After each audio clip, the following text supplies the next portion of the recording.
आधुनिक काल में हिंदुओं को हमेशा यह बोध कराया गया कि वह एक कमजोर और असांस्कृतिक अज्ञानी जाति है, जिसे इस्लाम और ईसाइयत ने सांस्कृतिक और सभ्य बनाया। उसके पास प्राचीन भारत में ज्ञान विज्ञान की कोई परंपरा नहीं थी। हर समय हमें जातीय अपमान, पराजय और पीड़ा का अनुभव कराया जाता रहा।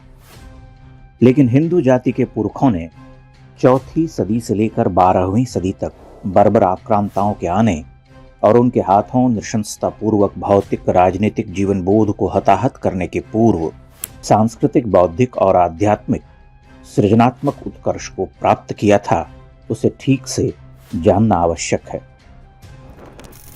गुप्त काल में भारतवर्ष ने जिस भौतिक, नैतिक, बौद्धिक उत्कर्ष को छुआ था, उसे रेखांकित करते हुए प्रसिद्ध इतिहासकार आर.सी. मजूमदार ने लिखा था, After about 5 centuries of political disintegration and foreign domination, Aryavarth again reached the high water mark of moral, intellectual and material progress.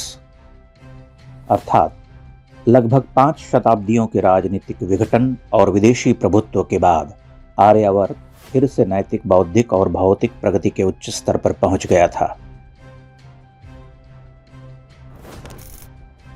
4वीं-5वीं सदी से लेकर 11वीं सदी तक भारत का वैभव अपने सांस्कृतिक, बौद्धिक, धार्मिक, कलात्मक आयामों के साथ चीन, मध्य एशिया के विभिन्न देशों, Afghanistan, Kashgar, Khotan, Kuchi, Kapisa, Bamiyan, Amu Darya, Balkh, Mongolia, Tibet, Korea और जापान में जिस वर्चस्व के साथ पहुंचा था, उसने इन समस्त क्षेत्रों को मानसिक और सांस्कृतिक रूप से भारत को अपना गुरु मानने को बाध्य कर दिया।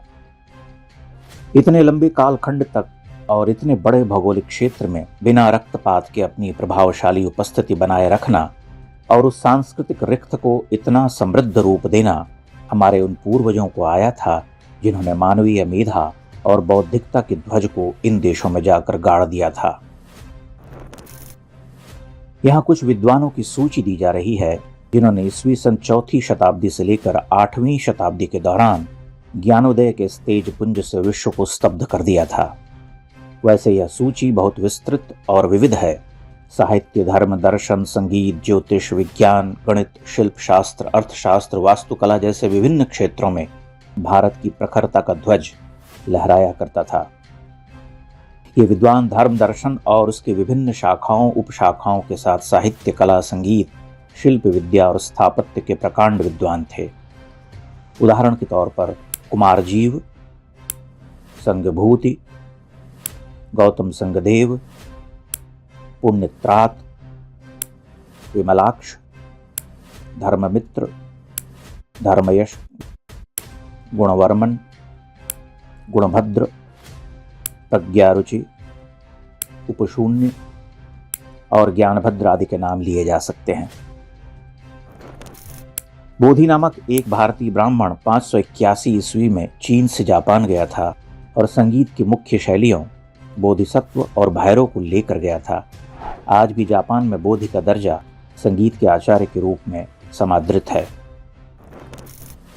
ज्योतिष की 3 शाखाएं गौतम, कश्यप और कुमार चीन और जापान में तांग काल में लोकप्रिय हुई। चीन में नवग्रह सिद्धांत ग्रंथ को आधारभूत ग्रंथ माना गया। शिशु रोगों की चिकित्सा से संबंधित ग्रंथ रावण कुमार चरित का 11वीं सदी में चीनी भाषा में अनुवाद हुआ था। यह एक स्थापित सत्य है कि लगभग 600 वर्षों तक यानी 6 शताब्दियों तक चीन, तिब्बत, जापान, कोरिया और मध्य एशिया के विस्तृत भूभाग खोतान, तुर्फान, काशगर, शेन, येन, कूची, अक्सू, कारु, कपिशा, गांधार, बामियान आदि पूर्णतया सांस्कृतिक रूप से भारतीय प्रबोधन की संतति थे। 800 वर्षों तक भारतीय प्रबोधन और उसके समृद्ध सांस्कृतिक विरासत की इतनी प्रभावशाली उपस्थिति के ही कारण आज भी चीन के चेतन अवचेतन मन पर इसका प्रभाव हावी रहता है। इसे 2012 में बीजिंग से प्रकाशित होने वाले मुख्य समाचार पत्र में चीन सरकार ने स्वीकार भी किया था। अतीत के इन गौरवशाली उपकरणों का इन देशों के साथ द्विपक्षीय संबंधों को डिजाइन करते वक्त उत्कृष्ट ढंग से राजनीतिक प्रयोग करने में कोई बुराई नहीं, लेकिन ऐसा कभी कुछ हुआ हो यह ध्यान में नहीं आता। भारतीय इतिहास का लगभग 8 शताब्दियों का वह स्वर्णकाल न केवल इतिहास के पन्नों बल्कि भारतीयों के अवचेतन से भी मिटाने के प्रयास हुए, जबकि यही वो कालखंड था जिसके लिए भारत को सोने की चिड़िया कहा जाता रहा।